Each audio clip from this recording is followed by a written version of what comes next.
bienvenue dans ce nouveau vlog où, sans plus attendre, je vais vous parler de ce roman. Ce que disent les silences, un roman écrit par Laure Manel et publié aux éditions Michel Lafon. Pour resituer rapidement l'histoire, on est avec Adèle. Adèle qui, à la mort de son père, un père avec lequel elle était fâchée depuis pas mal d'années, en vidant son appartement, elle va tomber sur des lettres et des photos. Parmi ces lettres, il y en aura particulièrement une qui va attirer son attention parce qu'elle va lui révéler l'existence d'une sorte de secret autour de la mort de sa mère. Elle va évidemment avoir envie de connaître la vérité et donc elle va retourner sur l'île d'Ouessant, en Bretagne, cette île qu'elle avait quittée étant enfant, cette île maudite sur laquelle elle ne pensait pas retourner un jour. Mais la vérité, le souhait de vérité va être plus fort que tout et va donc la pousser à aller sur cette île pour retrouver ses origines et surtout essayer de percer le mystère qui entoure la mort de sa mère. Ce roman est très chouette. Ce roman, c'est un roman qui est rempli d'une sorte de douceur, d'une sorte de tendresse. Laure Manel est assez douée pour ça, pour créer des ambiances à la fois douces et en même temps vraies. Dans ce roman, donc, elle nous emmène sur l'île d'Ouessant en Bretagne. On va partir à la découverte de cette île, on va partir à la découverte de ses habitants, on va partir à la découverte de métiers particuliers comme les gardiens de phare. On va découvrir des passions particulières aussi comme celle de l'ornithologie. Et en fait, elle va vraiment nous plonger en immersion sur cette île, avec aussi une ambiance vraiment propre à la Bretagne, avec une météo assez tourmentée, avec des paysages qui donnent vue sur la mer, avec une mer agitée, avec voilà, avec ce genre de choses. Je trouve qu'elle le fait très bien et on n'a qu'une envie, c'est de prendre nos valises et d'aller découvrir nous aussi cette île, de la parcourir à pied ou en vélo. J'ai beaucoup aimé qu'il y ait aussi un infirmier et un photographe qui se croisent dans ce roman parce que c'est un peu tout ce qui fait ce que moi je suis, infirmière et passionnée de photographie. Donc ça m'a pas mal plu. Et puis les personnages sont très touchants. J'ai apprécié le personnage d'Olivier qui est un homme passionné et passionnant. En tout cas, c'est comme ça que le décrit l'autrice et que le décrit Adèle. J'ai beaucoup aimé le côté très mystérieux de Philippe. J'ai évidemment beaucoup aimé aussi Adèle qui a certaines failles, certaines fragilités, qui a cette peur de s'attacher à l'autre, de s'attacher aux gens de manière générale, et encore plus de s'attacher à un homme. Et j'ai aussi aimé évidemment Jean, Marie. J'ai aimé découvrir les personnages aussi, comme Nolwenn, tout ça. Vraiment, je trouve que les personnages ont tous un quelque chose d'attachant et qu'ils ont tous un quelque chose de très vrai. Ils sont loin d'être parfaits, ils ont tous des failles et des défauts, et en même temps c'est ça qui fait qu'ils sont beaux et qui les rend assez réalistes. Voilà, au-delà de ça, j'ai aimé le côté secret de famille, non dit, rancœur et rancune accumulées depuis X temps, et puis les thématiques de retrouvailles, de pardon, de réconciliation,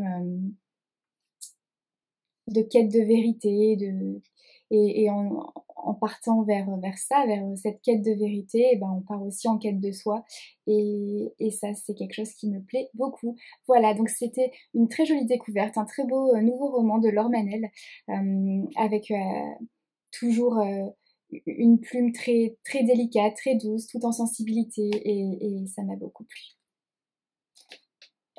Au-delà de ça, j'ai deux petites choses à ouvrir avec vous, que je fais tomber.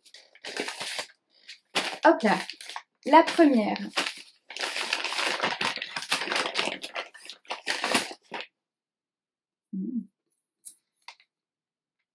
Cette beauté. Évidemment, les rééditions des éditions Charleston qui sont absolument canons. Il s'agit ici des Lettres de Rose de Clarisse Sabart, un roman que je n'ai pas encore lu et que j'ai hâte de lire parce que tout le monde en dit du bien et il y en a beaucoup qui disent que c'est un de ses meilleurs, même si c'est un de ses premiers, si ce n'est le premier. Je ne sais pas d'ailleurs, tiens, est-ce que c'est le premier? Peu importe, quoi qu'il en soit, j'en ai entendu énormément de bien, donc j'ai vraiment hâte de pouvoir découvrir celui-là. Et puis il est tellement beau. Et enfin,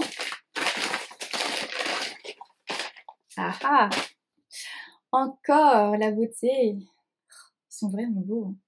C'est vraiment une réussite, ces rééditions.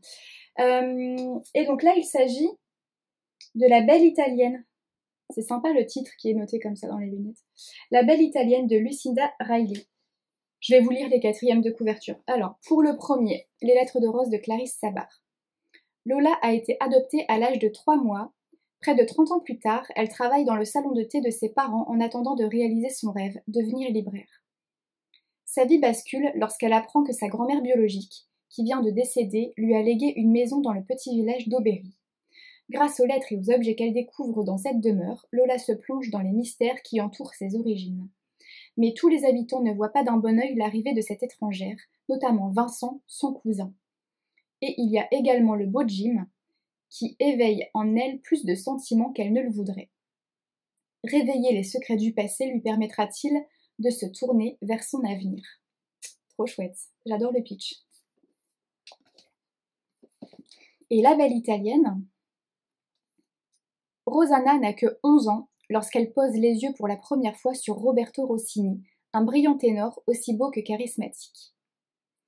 La fillette s'en fait alors la promesse, un jour elle l'épousera. Mais elle ignore qu'un douloureux secret lie déjà leur destin. 6 ans plus tard, Rosanna, devenue une belle jeune femme, débarque à Milan. Son talent prodigieux de chanteuse lui permet d'intégrer la célèbre école de la Scala et de revoir Roberto. De Milan à New York, en passant par Londres et Paris, commence alors entre les deux artistes une passion tumultueuse et obsessionnelle. Mais les mensonges du passé menacent de faire voler leur vie en éclats.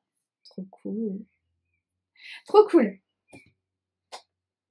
Ça promet de belles lectures.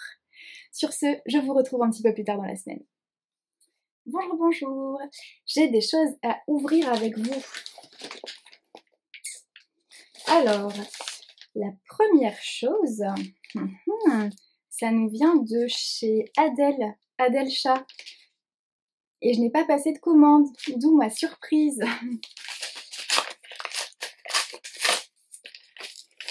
C'est quoi cette surprise, Adèle?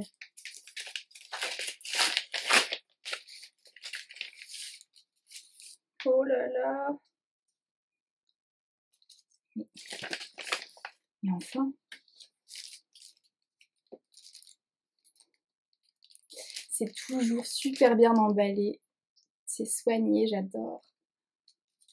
Mais en quel honneur! J'adore cette petite carte. Oh! Mais c'est trop mignon! Merci! Oh, c'est trop gentil!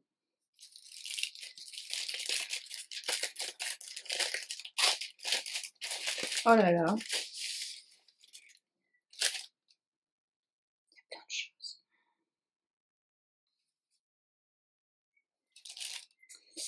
Plein de marque-pages. Le premier, c'est une nouvelle qualité de papier que je ne connaissais pas. C'est un papier qui est brillant, mais épais malgré tout. Du coup, ça restera assez solide. Ça, c'est cool. C'est beau, cette façade d'immeuble.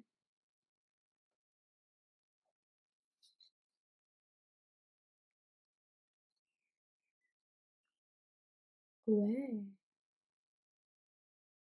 Celui-là, il est mat.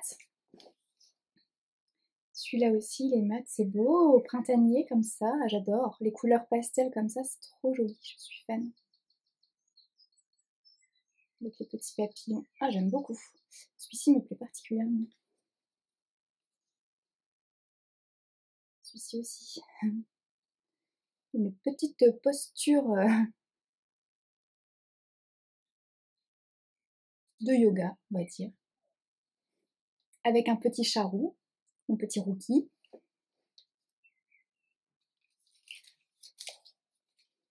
Mais c'est pas permis de me gâter autant.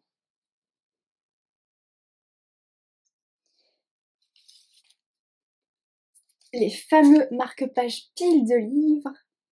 Alors celui-ci, c'est tout des contes pour enfants.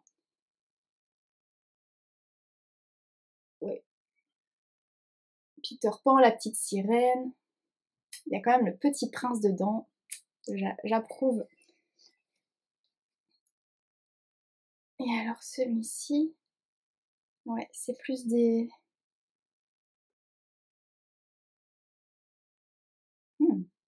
Les 4 filles du docteur March, Gatsby le magnifique. Trop chouette. Et il y a des cartes. Trop belles. Encore une posture de yoga.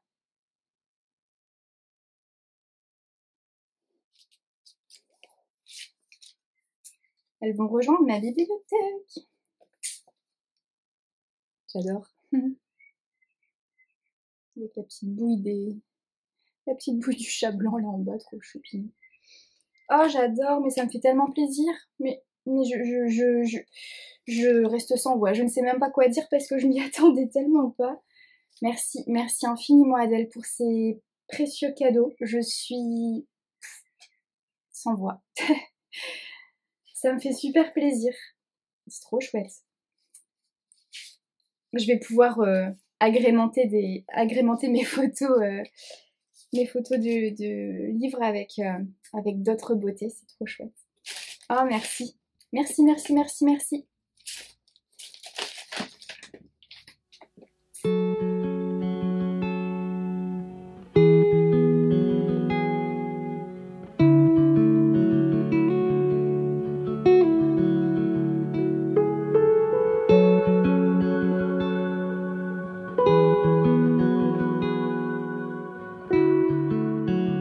Ensuite, ouf, ça se casse la lunette. Alors, qu'est-ce que c'est? Ah oui, trop cool.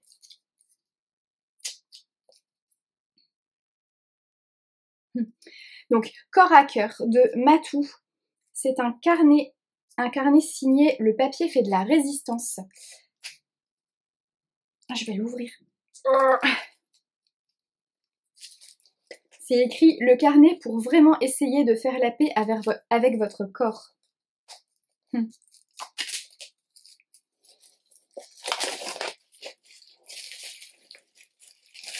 Hop là. Trop chouette. Alors, ça, on va se l'enlever. Oh! Carnet intime des mots de mon corps. C'est association Le Duc et le papier fait de la résistance. Alors, dedans,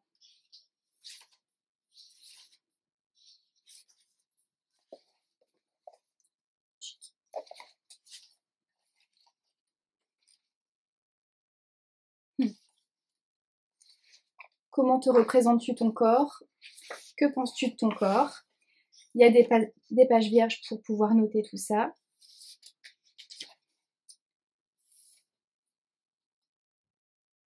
Ah, c'est pas mal, parce qu'en fait, avant toute chose, donc comment te représentes-tu ton corps? Il y a moi, donc en fait Matou nous raconte comment elle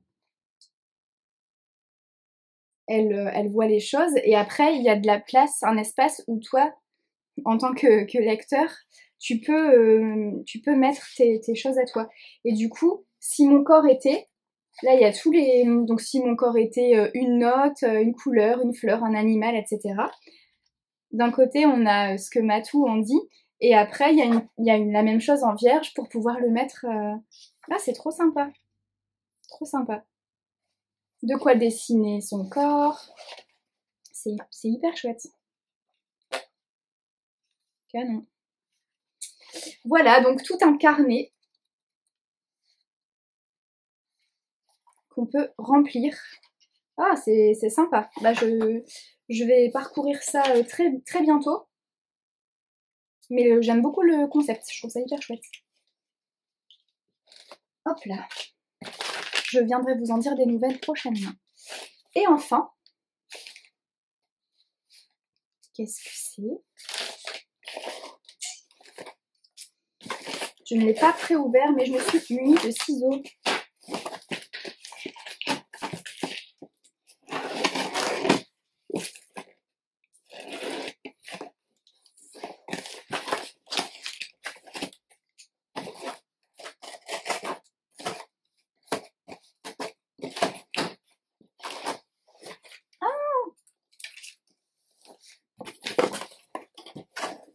Une jolie surprise. Il s'agit d'un oracle de la part des éditions Le Duquesneau, puisque je suis gardienne Le Duquesneau cette année. Trop cool! Alors, il s'agit de l'oracle des mémoires familiales. Oh, ça brille. De Virginie Robert et Julia Jarry. Voyons voir.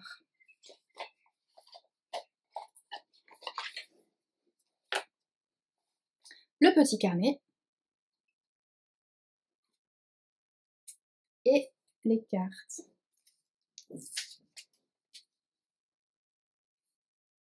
Le dos des cartes est comme ça. Et alors, les cartes, je lui en montrerai quelques-unes au pif. Bon, on va pas voir grand-chose. Je referai des plans de l'autre côté, parce que là, avec la lumière, ça sera pas forcément évident de voir.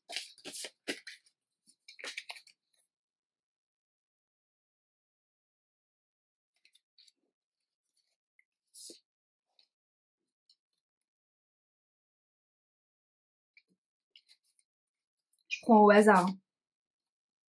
Couper les liens. Bon, désolé, c'est pas pratique, je le ferai de l'autre côté. Ça sera, on verra mieux les cartes. Je ferai des plans de l'autre côté. C'est cool. Alors, juste pour le fun, je vais les mélanger. Et je vais en tirer une. Ils disent quoi? Nous portons tous en nous le poids d'un héritage familial. Dans cet oracle thérapeutique, Virginie Robert vous aide à mettre en lumière les mémoires enfouies et vous explique comment vous en libérer. Grâce à la puissante guidance des cartes et aux rituels qui les accompagnent, réparez les blessures de vos ancêtres, libérez votre descendance et reprenez votre juste place pour avancer sereinement sur votre chemin de vie. Cet oracle comporte donc 44 cartes et le livret. Allez, juste pour voir comme ça. On va voir.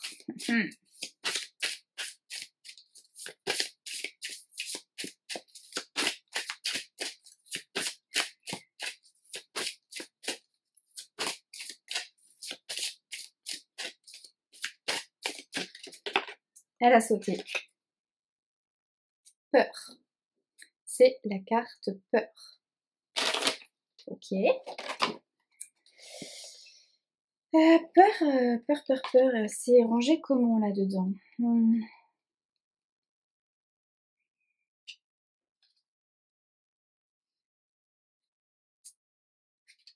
Comment c'est rangé?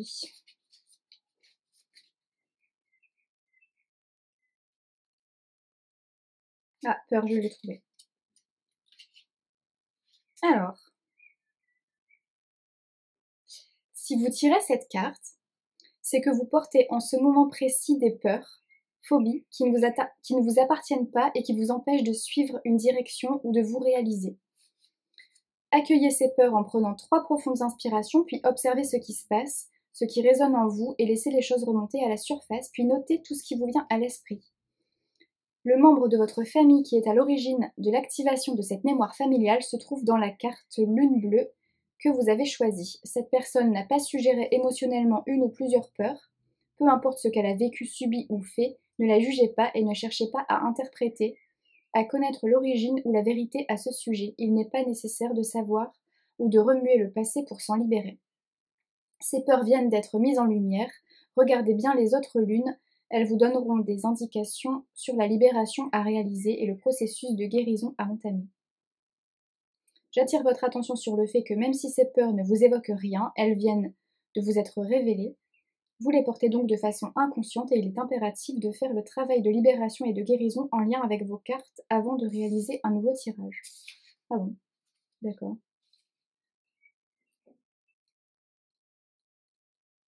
C'est particulier parce que moi j'ai pas du tout l'habitude de travailler comme ça avec les oracles. Bon après j'ai tiré j'ai fait comme je fais d'habitude, c'est-à-dire que d'habitude souvent quand j'ai un nouvel oracle comme ça, mais après chacun gère les choses et on a chacun notre façon de faire avec les oracles. Moi je mélange tout, j'en tire une et ça me voilà. Là en fait il y a une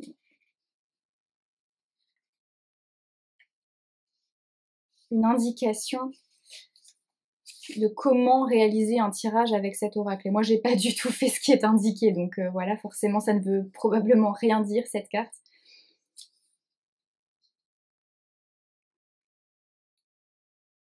Parce que là, effectivement, ils disent d'abord qu'il faut parcourir l'oracle, l'ensemble des cartes, en regardant bien les images, en s'appropriant chacune des cartes, en les mémorisant, etc.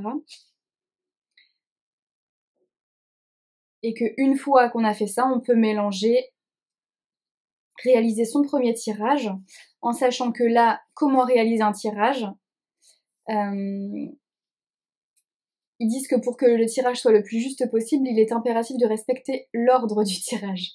Et donc, de les mélanger, de tirer en premier une carte lune rose. J'imagine que c'est ça, les cartes lune rose. Puis après de tirer une carte lune bleue, puis après de tirer une carte lune verte. Ce que je n'ai absolument pas fait. Voilà. Voilà, c'est pas grave. Ce tirage n'a servi absolument à rien. Je voulais voir un peu...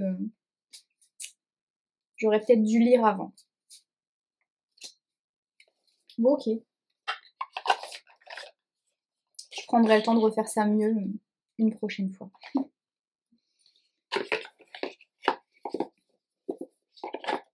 Mais j'aime pas quand c'est trop directif, moi. Au niveau des oracles, notamment, j'aime bien quand c'est libre et que je fais mon tirage à ma façon, à ma sauce. Là, c'est un peu... c'est très directif, quoi. C'est très directif dans le tirage et c'est très directif aussi dans le petit intitulé. Bon. Voilà. C'est pas grave, il y a tout qui tombe. Sur ce, je vous laisse et je vous retrouve un peu plus tard.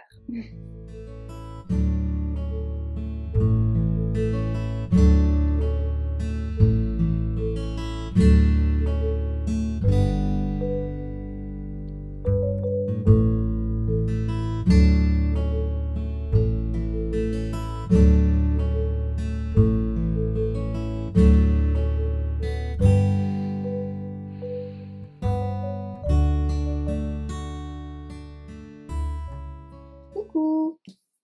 Je reviens vous parler de ce roman, Les cendres sous les coquelicots de Karen Pitoki aux éditions Charleston. Ce roman, c'est un tome 2, le tome 2 d'une saga historique que j'aime beaucoup, le premier tome étant celui-ci, Le rêve de nos mères, que j'avais lu et que j'avais beaucoup aimé. Alors ce tome-là, il se lit très vite et très bien, il faisait 250 pages, il avait été élu prix du livre romantique en 2020. Alors ce roman est beaucoup plus gros, il fait 578 non, un peu plus, 580, bon bref, 585 pages quoi, grosso modo. Et alors, il nous plonge dans la période de la Première Guerre mondiale. La plume de Karin Pitoki est géniale, vraiment formidable. Et alors le travail de recherche et de documentation qui a été effectué est incroyable, vraiment. Ça nous permet d'être vraiment plongé au cœur de cette période, d'être en immersion totale avec ces personnages et j'ai trouvé ça formidable, très bien fait. On nous parle évidemment de la vie des soldats dans les tranchées. On nous parle évidemment de la vie des femmes qui sont restées chez elles et qui doivent faire face à l'absence de leurs hommes et affronter le quotidien sans eux. Donc il est évidemment question de séparation, la séparation de femmes dont les hommes partent au front, la séparation de mères dont les fils partent au front. Et donc parfois le deuil, au-delà du deuil aussi le manque de l'absence. Et puis donc tout ce qui est résiliation, résistance. Karin Pitoki dans ce roman nous offre encore une fois des portraits de femmes absolument incroyables, de femmes fortes, de femmes courageuses, de femmes qui vont au-delà d'affronter l'absence de leur mari, qui vont ne pas se laisser abattre et qui vont donner de leur personne et donner de leur temps pour aider les plus démunis, pour aider les blessés, pour venir en aide à leurs prochains. J'ai trouvé ça super. Et puis, ça a été un immense plaisir de pouvoir retrouver le personnage d'Emily, parce que Emily, c'est une femme incroyable, forte, très en avance pour son temps, très avant-gardiste, très féministe, avec un culot et avec un fort tempérament, un fort caractère, et je l'avais adorée dans le premier tome, donc ça a été un immense plaisir de pouvoir la retrouver dans ce second tome et de voir une autre facette de sa personnalité. J'ai adoré ça. Évidemment, j'ai aussi beaucoup aimé retrouver Julia et puis retrouver tous les autres personnages qui étaient déjà présents dans le premier tome, en découvrir d'autres. J'ai beaucoup aimé le côté rencontre de ce roman. Des rencontres à la fois inattendues et en même temps ultra touchantes et au-delà d'être inattendues et touchantes, elles ont un sens. Elles sont ultra importantes en fait et elles vont avoir un réel impact dans la suite des événements et je trouvais ça brillant. J'ai été très touchée aussi par tous les élans de loyauté et de solidarité qu'il y a dans ce roman. Ça m'a fait picoter les yeux plus d'une fois parce que voilà, je suis particulièrement sensible à ce genre de choses. Que dire de plus, si ce n'est que vraiment ce roman est incroyable. Karin Pitoki évoque aussi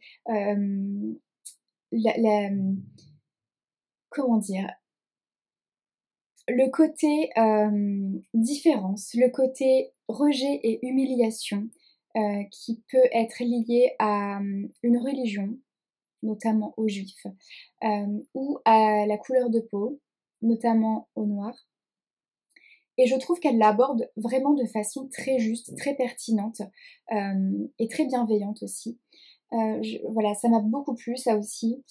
Et y a-t-il quelque chose qui ne m'a pas plu dans ce roman? Non, je ne pense pas. Vraiment, j'ai trouvé ça super. Il y a même des moments où je me suis dit, mais non, mais pourquoi elle a fait ça? Et puis en fait non, elle le fait tellement bien bref, ça a été une très belle lecture, vraiment. J'ai encore préféré ce tome au précédent, de loin même, alors que j'avais déjà beaucoup aimé le premier. Mais j'ai beaucoup aimé me plonger dans cette époque. C'est déjà la période de guerre, moi c'est quelque chose que j'aime beaucoup souvent dans les romans, quand c'est bien fait et bien raconté. Mais là, c'est le cas. C'est une sorte de roman choral où on passe d'un personnage à l'autre et c'est très très bien fait. Voilà, ça a été un immense plaisir de découvrir ce roman et je ne peux que vous le recommander. Si vous n'avez pas lu le premier tome, alors foncez. Et si vous l'avez lu, alors ce second tome est incroyable. Ce qui est super chouette, c'est qu'il y a un tome 3 et qu'il est d'ores et déjà dans ma bibliothèque. Je ne sais pas quand j'aurai le temps de me plonger dedans. Non seulement, en fait, je suis assez mitigée. J'ai pas envie de le faire attendre trop longtemps parce que là, tout est encore bien frais dans ma tête au niveau des personnages, tout ça. Donc c'est un plus. Si j'attends trop longtemps, j'ai peur de perdre un peu ça. Et en même temps, j'ai envie de prolonger le plaisir. Je crois qu'il y a un tome 4 qui est en cours d'écriture. Si je le lis trop vite, je vais devoir attendre bien longtemps avant le prochain. Et voilà. Donc il faut que je trouve un juste milieu. Je ne sais pas quand je le lirai. Je vais attendre encore un peu. Mais voilà. C'est magnifique. Bref, je ne peux que vous recommander cette saga historique. Elle est incroyable. Hello! Je viens vous parler de Résistance 2050, un roman écrit par Amanda Sterz et Aurélie Jean publié aux éditions de l'Observatoire. Il s'agit d'une dystopie qui se déroule en 2050, où une puce a été créée et implantée dans le cerveau, elle va nous permettre de développer et augmenter nos capacités intellectuelles.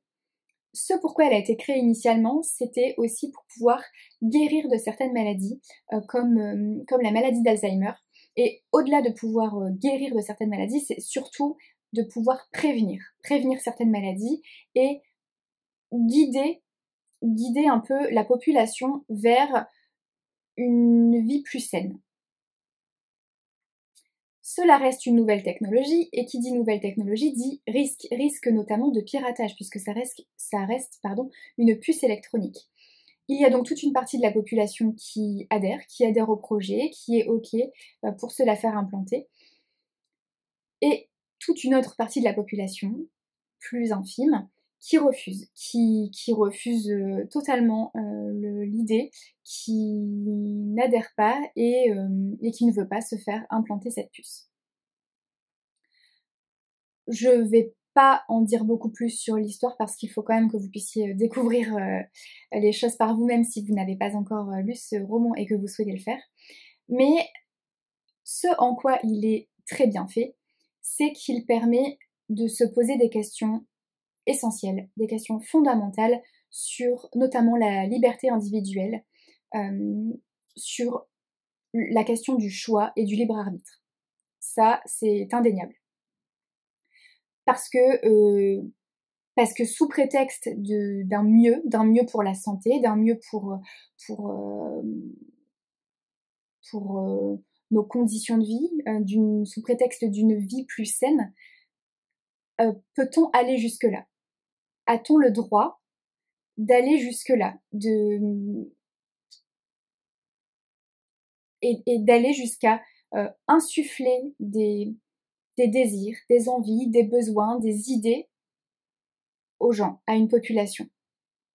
Ça pose clairement question parce qu'évidemment, il est question de manipulation mentale, et si on en est à le faire pour un mieux au niveau de la santé, on peut arriver à des dérives et on peut arriver à le faire pour d'autres choses beaucoup plus graves et plus importantes. L'idée, en gros, c'est par exemple, voilà, sous prétexte d'une vie plus saine, on va vous orienter vers telle nourriture, vers des légumes, vers une alimentation plus équilibrée, plutôt que vers de la malbouffe type McDo. Ok, jusque-là, déjà ça pose question, mais si on peut faire ça, on peut aller plus loin. Éthiquement parlant, ça pose question. Et puis si on en est à insuffler des désirs et des idées qui ne sont pas les nôtres, ça enlève complètement notre individualité, ça enlève complètement notre personnalité, ça fait qu'on devient potentiellement tous les mêmes, des gens lisses.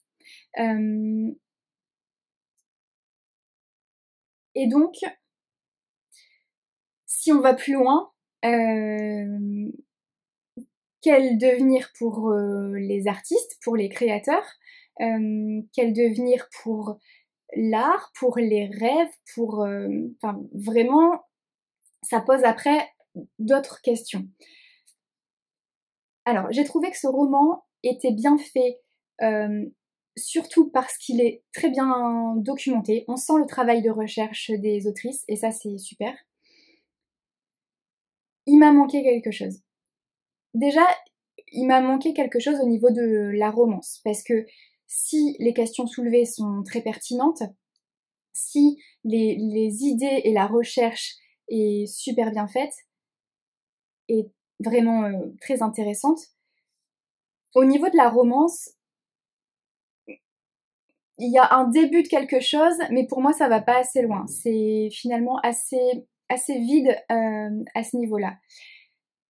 Et j'aurais aimé que, en fait, les idées sont là, mais j'aurais aimé que ça aille encore plus loin.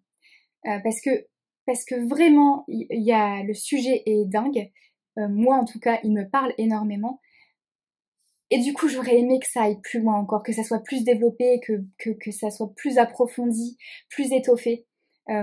Plus étoffé, donc non seulement qu'on aille plus profond au niveau des idées, mais que la romance aussi, du coup, soit plus étoffée. Ce que je trouve, pardon, ce que je trouve aussi ultra dommage, c'est que à un moment donné, on aborde la question de vie extraterrestre. Et en fait, c'est pareil, on va pas au bout. Enfin, je trouve. En fait, j'ai refermé le bouquin avec comme un goût, un sentiment d'inachevé. Comme si, comme si c'était la première partie d'un bouquin et qu'il manquait la suite. Alors je suis pas du tout contre les fins ouvertes, au contraire ça peut être super chouette, mais celle-ci est peut-être trop ouverte à mon goût parce que ça m'a laissé beaucoup trop de questions en suspens. Donc voilà, comme je le disais, on évoque à un moment donné la vie extraterrestre, mais en fait j'ai l'impression que c'est comme si on posait ça là et qu'on te dit bah démerde-toi avec ça. Ça m'a perturbée, ça m'a laissé perplexe parce que j'aurais aimé que ça aille plus loin en fait.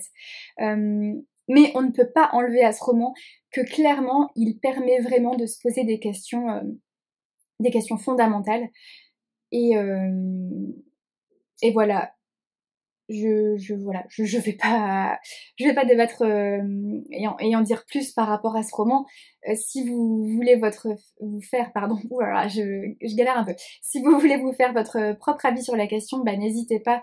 Il se lit vite, hein, il fait pas beaucoup de pages. Oui, il fait 200 pages, donc peut-être que c'est en ça aussi. S'il avait eu 50 ou 100 pages de plus, on aurait peut-être pu aller plus loin et avoir une romance qui tienne plus la route. Parce que là, en fait, ça donne l'impression que on a créé une romance pour parler d'un sujet important et qu'on avait envie d'aborder. Donc on a pondu une pseudo-romance autour pour que ce soit un support pour pouvoir parler d'un sujet important. Mais du coup, ça fait pas très vrai. Alors après, c'est une dystopie, donc c'est pas la réalité. Oui, d'accord. Mais n'empêche que dans l'idée, on pourrait en arriver à ça. Donc voilà, l'idée de départ est excellente. La documentation et la recherche est très bien. Les questions que ça soulève sont parfaites. Mais j'aurais voulu aller plus loin. Voilà. Je vais en rester là pour ce roman. Je vais ouvrir des bricoles avec vous. Alors, ça nous vient des éditions Albin Michel, a priori.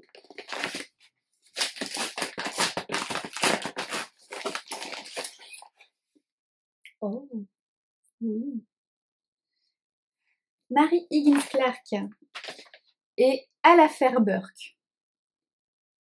Les enfants du guet.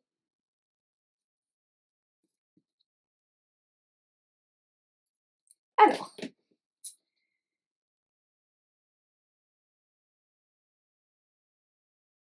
le plus bel héritage de la reine du suspense, la suite de son roman culte, La maison du guet. Ah, c'est une suite. Bah, il faudrait peut-être que je lise le premier alors. Je n'ai jamais lu Mary Higgins Clark. Du coup, j'avais envie de découvrir, sauf que, évidemment, je fais souvent ce genre de truc. Je demande des romans qui ne sont pas des tomes 1. J'avais fait ça l'année dernière avec Olivier Norek, où j'avais demandé Les Brumes de Caplan, alors que c'est un tome 4. Et donc j'ai dû me taper les 3 premiers, ce qui ne m'a absolument pas dérangé, et ça m'a permis de découvrir, et c'était très chouette, mais bon bref, je m'égare. Alors, Mélissa, je vous lis, mais c'est... Vu que c'est pas un tome 1, j'ai peur que ça nous spoil un peu. Bon. Mélissa, avocate et podcasteuse à succès, vient d'épouser l'homme qu'elle aime. Il est veuf et père d'une petite Riley. Quelques mois plus tard, alors que Mélissa et son frère Mike aident leur mère à s'installer dans les Hamptons, Riley disparaît. Tous deux se lancent à corps perdu dans une course contre la montre pour retrouver la fillette et la sauver du traumatisme qu'ils n'ont jamais surmonté, leur enlèvement 40 ans plus tôt. Des secrets enfouis, une fillette en péril, la menace d'un prédateur qui plane. On retrouve Mélissa et Mike, les enfants de Nancy, confrontés à leur passé dans un roman obsédant qui fait magnifiquement écho à La Maison du Guet, titre phare de la romancière qui a révolutionné le thriller. Donc j'imagine que le tome 1, La Maison du Guet, c'est l'enlèvement de Mélissa et Mike 40 ans plus tôt. Ce qui est cool, c'est qu'on sait qu'ils s'en sortent. Voilà. Bon, super. En tout cas, ça a l'air très chouette. Wow. Je pense que du coup, il peut se lire sans avoir lu le premier tome. Hein. Je pense pas que ce soit un souci. Et...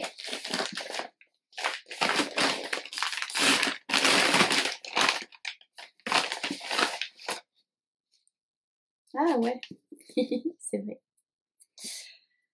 Dans mon ombre, de Claire McGowan. Alors, c'est écrit par la lauréate du prix des lectrices 2023. D'accord. C'est un roman chez Hauteville Suspense. Oh, il est abîmé. Je suis tatillante sur ce genre de choses. J'aime pas que mes livres soient abîmés. Alors, une femme peut en cacher une autre. Il n'y a pas si longtemps, Suzy a commis l'irréparable. Elle en paye le prix à présent. Enceinte et terrorisée, elle vit dans un cottage isolé avec son mari, Nick, véritable maniaque du contrôle. Quand Nora s'installe dans la seule maison à proximité, Suzy est ravie d'avoir enfin une amie, à tel point qu'elle est presque tentée de lui révéler son effroyable secret. Mais très rapidement, Suzy commence à douter. Nora serait-elle au courant ? C'est pourtant impossible. Rattrapées par leurs mensonges, Suzy et Nora vont vite réaliser qu'elles ont bien plus en commun qu'elles ne l'auraient imaginé, et que les apparences sont toujours trompeuses. Ça a l'air chouette. Ça a l'air chouette et mystérieux, et ça a l'air d'être un espèce de truc psychologique assez sympa. Trop cool! Il est déjà dans mon planning parce que je savais que j'allais le recevoir, donc je l'ai déjà intégré à mon planning de mai. Et voilà, et on a terminé. Sur ce, à plus! Hello! Je reviens tout juste de la boîte aux lettres, dans laquelle il y avait un paquet. Ce paquet sur lequel il est écrit Flammarion. Je ne reçois pas particulièrement de romans qui viennent de chez Flammarion en temps normal. Je ne suis pas partenaire Flammarion, je ne reçois pas de catalogue de parution ou quoi que ce soit d'autre. Mais un colis qui vient de chez Flammarion et qui arrive particulièrement en ce moment, là, maintenant, je ne peux pas m'empêcher de penser à un roman en particulier. Un roman qui me ferait extrêmement plaisir. Un roman d'une autrice qui n'était pas chez Flammarion il y a peu, l'année dernière, qui est actuellement chez Flammarion. Bref, on va l'ouvrir ce truc. Hein.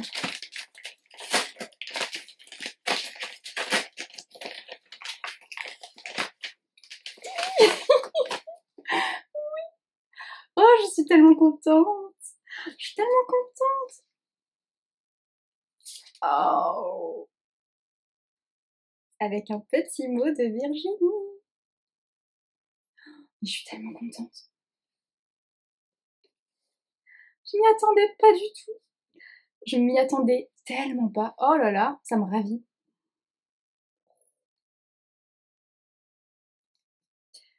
Bon, lisons cette 4e de couverture. Emma et Agathe Delorme sont sœurs. Elles ont grandi l'une contre l'autre, mais sont pourtant très différentes. Agathe, la plus jeune, bordélique et ardente, a toujours pris toute la place dans le bain, dans la chambre et dans le cœur d'Emma. Après 5 ans d'un silence inexpliqué, Emma donne rendez-vous à Agathe dans la maison de vacances. Mima, leur grand-mère adorée, n'est plus. Il faut vider les lieux et faire le tri dans les souvenirs. Les sœurs Delorme ont une semaine pour tout se dire et rattraper le manque de l'autre. Parviendront-elles à réparer le passé? Dans la beauté de cet été au Pays Basque, où leur enfance cogne à la porte, résonne la force de leur histoire. Entre rire et larmes, un roman bouleversant et irrésistible. Ça a l'air trop beau.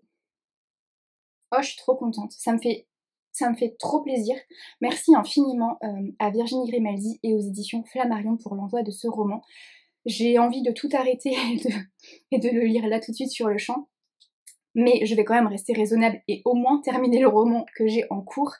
Mais juste après, je le lis. Alors je vais le glisser parce que je ne savais pas du tout que j'allais le recevoir. Donc il n'était absolument pas prévu dans mon planning.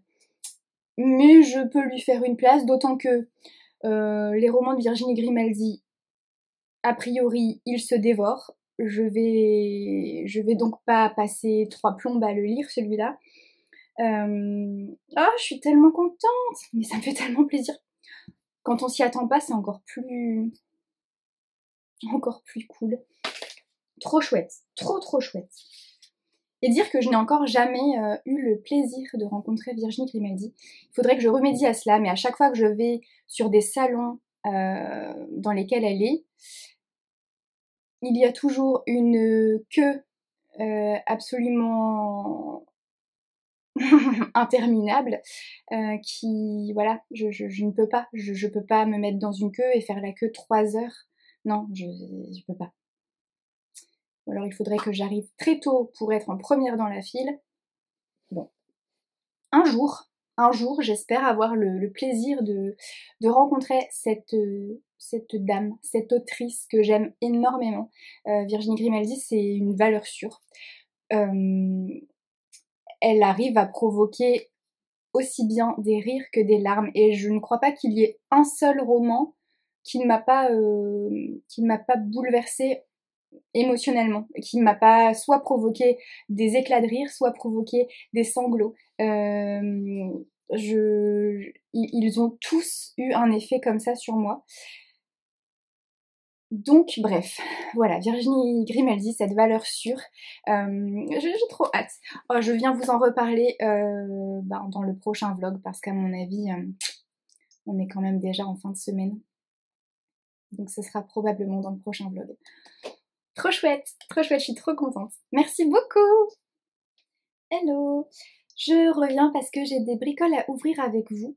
Je suis juste embêtée parce qu'évidemment je n'ai pas emmené mes ciseaux et je vais en avoir besoin pour ça. Ou alors j'essaye comme ça.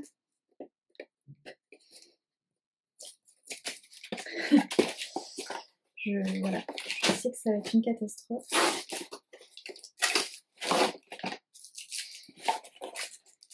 J'ai la flemme d'aller les chercher.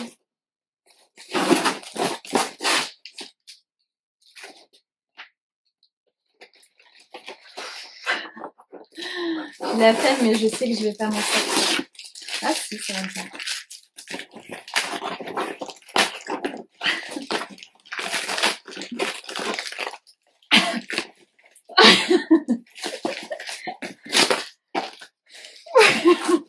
J'ai réussi.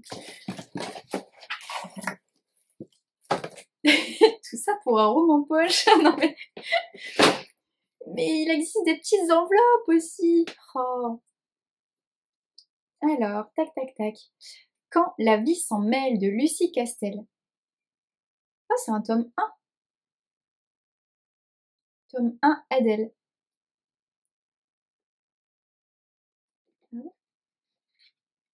Je savais pas que c'était un tome 1.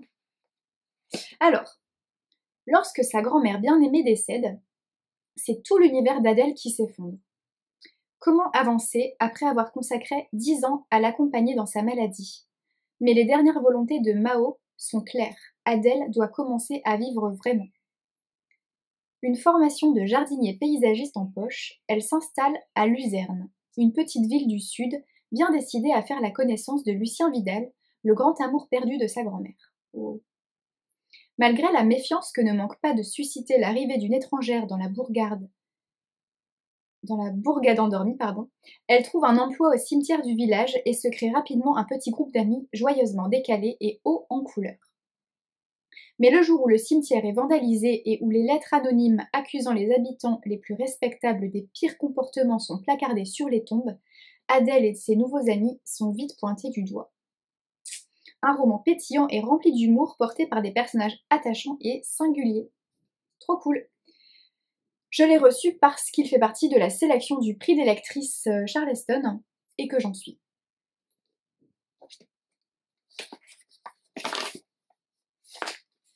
Ça nous vient des éditions L'Archipel.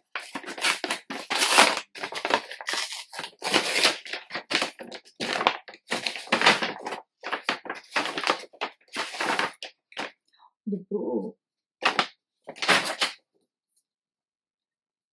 C'est très beau. Cette couverture est magnifique. Magali Discours.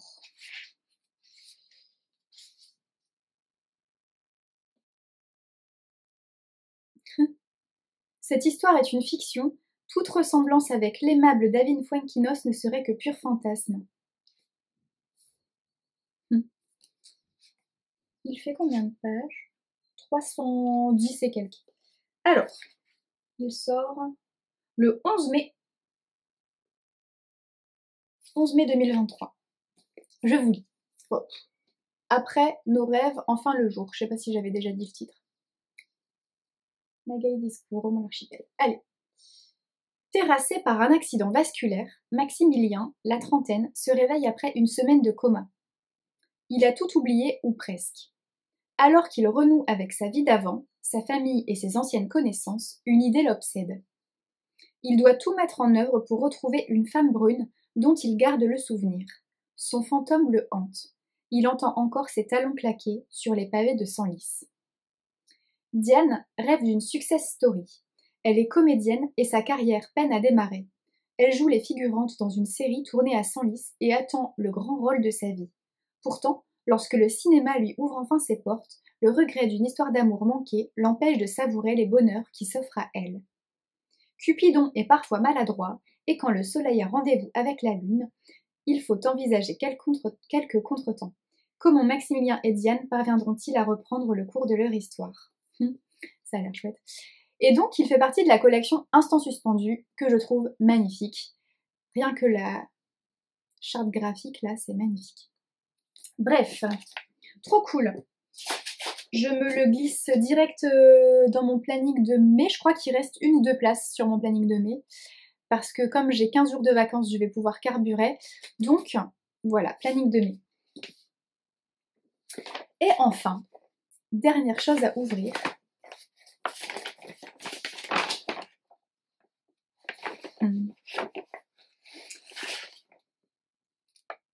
Oh.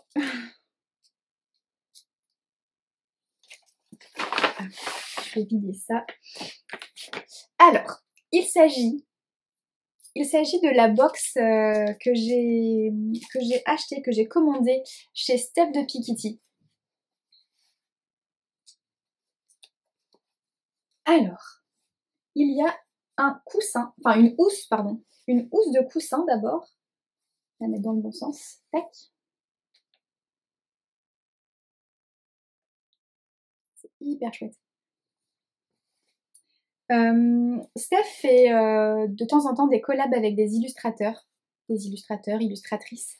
Et donc c'en est une. Moi je suis toujours complètement charmée. J'en ai déjà acheté 2, j'en ai commandé 2 des box comme ça chez Steph.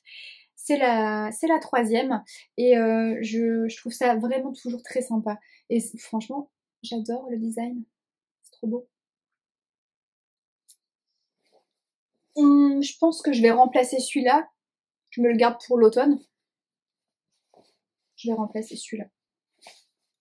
Voilà. Bientôt une nouvelle housse de coussin derrière moi. Une pochette à livres.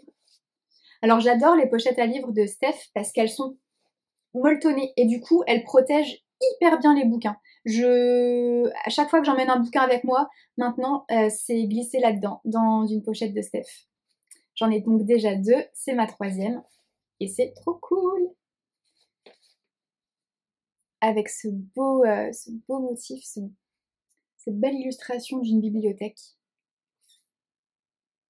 Ça sera encore mieux pour Noël, je pense. Parce que ça fait très Noël. Ouais. Il y a des marque-pages laissés par Steph. Ouais, si je le mets dans le bon sens, ce sera mieux. Trop cool. Trop cool, trop cool. Et puis des petites gourmandises avec du thé. Une tisane sérénité. Bon oui, tiens. Merci Steph. C'est écrit cadeau. Merci. Un cadeau. Oh mon Dieu. Oh, trop chouette. Ah bah, je sais pas si vous allez bien voir. Il s'agit d'un marque-page en bois.